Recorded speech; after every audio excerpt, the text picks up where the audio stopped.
Hello दोस्तों, कैसे हैं आप लोग। सब अच्छे ही होंगे और मैं भी ठीक हूँ। और आज मैं आप लोगों को बता रही हूँ कि रेडिएशन में जो भी साइड इफ़ेक्ट हो जाते हैं स्किन पे, उसकी केयर आप कैसे कर सकते हैं। तो पहले तो मैं बताती हूँ कि रेडिएशन क्या है।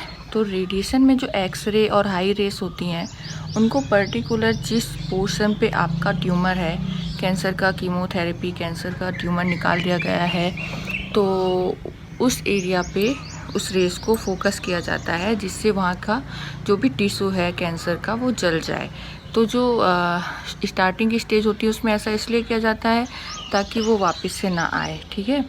और जो एडवांस स्टेज होती हैं उसमें क्या है, हमको पेन ज़्यादा होने लगता है। लाइक 4th स्टेज में कहीं भी पेन होता है, बोन में कहीं भी, तो रेडिएशन के थ्रू उस पेन को कम किया जाता है ना। तो इसलिए भी रेडिएशन दिया जाता है। इसके यूजेस अलग अलग होते हैं। तो जैसे कि मेरा ब्रेस्ट कैंसर का हुआ है, तो लम्पेक्टोमी जैसा हुआ है, जैसे छोटा ऑपरेशन, तो उसमें तो रेडिएशन इसेंशियली होता है, ज़रूर दिया जाता है। और मैस्टेक्टोमी में डॉक्टर अपने हिसाब से देखते हैं देना है कि नहीं देना है ना। तो आगे मैं बताती हूँ। वो जो रेडिएशन है वो 2 टाइप से दिया जाता है। एक तो ऊपर से दिया जाता है, स्किन के ऊपर से, उसकी भी अलग अलग टेक्नोलॉजी आ गई है, IGRT और अलग अलग बहुत सारी एडवांस टेक्नोलॉजी आ गई हैं, जिसमें साइड इफ़ेक्ट कम होता है ना।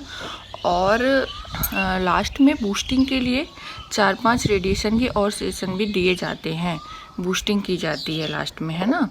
तो वो भी अच्छा होता है। आई थिंक मेरी हुई थी, मुझे याद तो नहीं है, शायद 5 सेशन बूस्टिंग के भी दिए गए थे, है ना। और एक अंदर ट्यूब डाल के दिया जाता है, उसमें आपको कुछ मेडिकेशन के थ्रू उस एरिया को नम करके फिर डाल दिया जाता है। उस ट्यूब के थ्रू होता है वो, तो उसका एक्सपीरियंस तो नहीं है, उसके बारे में मुझे नहीं पता।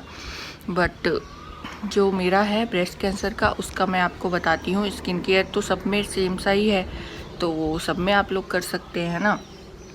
तो सबसे पहले क्या होगा, आप लोगों का पहले प्लान किया जाएगा। आपका कैंसर का पूरा डिटेल देख के रेडिएशन के कितने सेशन देने हैं वो देखा जाता है। लाइक लम्पेक्टोमी अगर होता है तो 3 to 5 वीक का दिया जाता है। ये होता है मंडे टू फ्राइडे होता है, सैटरडे संडे आपको रेस्ट के लिए दिया जाता है ना। और जैसे कि बड़ा ऑपरेशन हुआ है, मास्टेक्टोमी हुई है, तो 6 to 7 वीक का होता है, उसमें भी मंडे टू फ्राइडे दिया जाता है। तो लेकिन वो आप अपने हिसाब से पूरा प्लानिंग करेंगे, ठीक है। उसके बाद क्या होता है, इसके साइड इफ़ेक्ट क्या क्या है। और एक और चीज़, सब पोर्शन का अलग साइड इफ़ेक्ट होता है। जैसे कि ब्रेस्ट में दे रहे हैं तो ब्रेस्ट से रिलेटेड, हार्ट बीट से, लंग से रिलेटेड साइड इफ़ेक्ट होते हैं।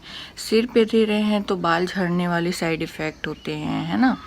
अगर पेट पे दे रहे हैं तो आपको लूज मोशन, वोमिटिंग वगैरह ज़्यादा होती है। तो इसका अलग अलग साइड इफ़ेक्ट होता है। तो मैं अपना ब्रेस्ट कैंसर का बता रही हूँ कि स्किन में जो दिया जाता है तो क्या क्या साइड इफ़ेक्ट होते हैं। पहले आपकी स्किन रेडनेस, पिंकनेस, या फिर वो उसका कलर चेंज हो जाता है, ब्लैक भी हो जाती है कभी कभी जल के।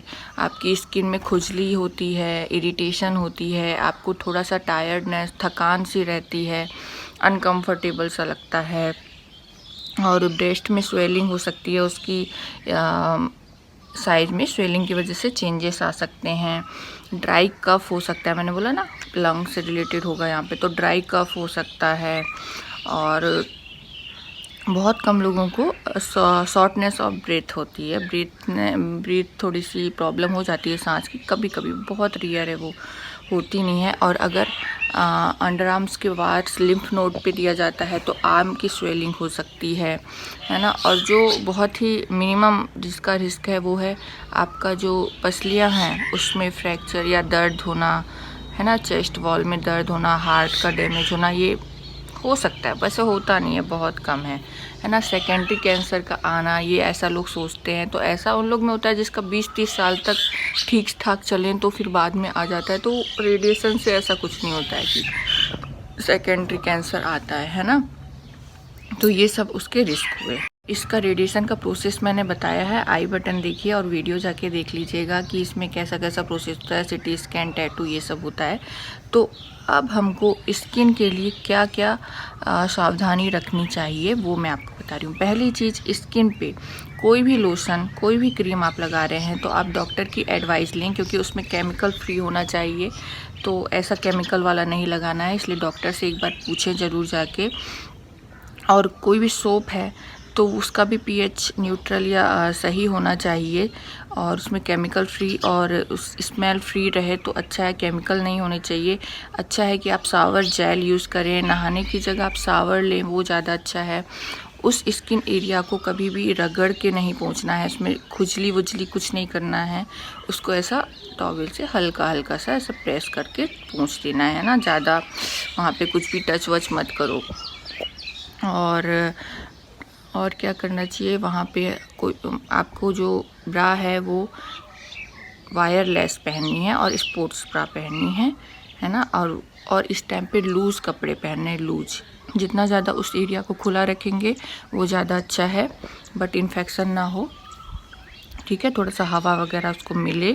और सावर जेल ये सब मैंने बताया है।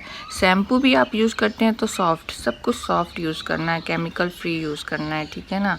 बहुत थोड़ा केयर करनी पड़ेगी आपको। और जहाँ भी इलाज हुआ है वहाँ कभी भी शेविंग ना करें, शेव नहीं करना है, कट वट गया बहुत दिक्कत हो जाएगी भाई, तो ये सब मत करना, है ना। अंडर आर्म्स में हुआ है तो डीओ, परफ्यूम ये सब यूज़ नहीं करना है। उस एरिया को बहुत अच्छे सेफ्टी से रखना है ना। और त्वचा को साफ वहाँ पे करना है, बट मैंने बताया ना हल्के से उससे थोड़ा टॉवेल से, सॉफ्ट टॉवेल से ऐसा टच करके पोंछना है, रगड़ना नहीं है। और जब टैटू किए जाते हैं ना रेडिएशन के टाइम, सबको नहीं किए जाते हैं, कुछ लोग को किए जाते हैं, तो लोग सोचते हैं टैटू हट जाए, उसको रगड़ के हटाते, वो सब नहीं करना है। टैटू भी अपने आप हट जाएगा, और नहीं हटेगा कोई बात नहीं यार, छोटे छोटे होते, बट उसको हटाने की ट्राई मत करना, ठीक है। और अगर आपके रेडिएशन वाले जगह पे मतलब रेडनेस तो हो जाएगी, क्या बताना चाह रही हूँ, एक मिनट। अगर जिस एरिया पे भी हुआ है वहाँ पे आपको दर्द, सूजन, फफोले या घाव जैसा कुछ भी लगे ना, तो आप तुरंत जाके डॉक्टर को दिखाना, वो कुछ इन्फेक्शन हो सकता है। फिर क्या है, आपको धूप से बचना है, धूप से अभी नहीं, ऑल लाइफ बचना है। रेडिएशन हुआ है तो उस टाइम पे तो बचना ही बचना है। तो सनस्क्रीन आती है ना, उसका 50 SPF होना चाहिए, उससे ऊपर वाली लेना सनस्क्रीन, तो वो अच्छी होती है। प्लस ना फुल, अगर आपको बहुत ज़रूरी है जाना तो फुल कपड़े पहन के जाएं। और अगर रेडिएशन के टाइम भी आप ऐसा सनस्क्रीन लगा के जाते हैं तो जब रेडिएशन हो रहा है ना तब सनस्क्रीन हटा दें। रेडिएशन के टाइम सनस्क्रीन नहीं होना चाहिए उस पर्टिकुलर टाइम पे जब आपको रेस पड़ रही हैं। और बाकी टाइम पे आपको अगर बहुत ज़रूरी है 12 से 4 के बीच में बाहर जाना उस टाइम पे, तो आप SPF 50 से ऊपर रहता है ना, न्यूट्रोजीना का भी अच्छा आता है, तो वो मैंने यूज़ किया हुआ है इसलिए मैं बता रही हूँ, आप अपना देख के पूछ के यूज़ करिएगा।